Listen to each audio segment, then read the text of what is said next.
जी, अगर स्वर्ग और नरक में हम पुण्य और पाप के फल भोगते हैं तो हम धरती पर कौन से पापों और पुण्यों का प्रारब्ध भोगते हैं? जब सजा होती है तो जुर्माना भी होता है कि नहीं होता?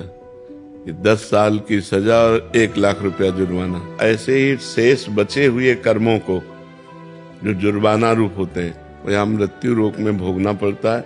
बकाया पूर्ण हिसाब किताब तो नरक और स्वर्ग में होता है। और बचे हुए जो पुण्य और पाप होते हैं उनसे मिश्रित मानव देह बनता है।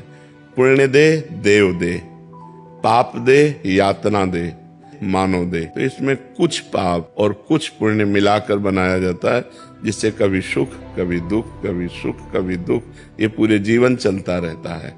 लेकिन देवलोक में दुख नाम की चीज नहीं है, नरक में सुख नाम की चीज नहीं है। यहाँ सुख और दुख दोनों हैं। अगर भजन कर लो तो पाप और पुण्य दोनों को नष्ट करके परम सुख को प्राप्त हो सकते हो, जो सुख और दुख दोनों से परे है।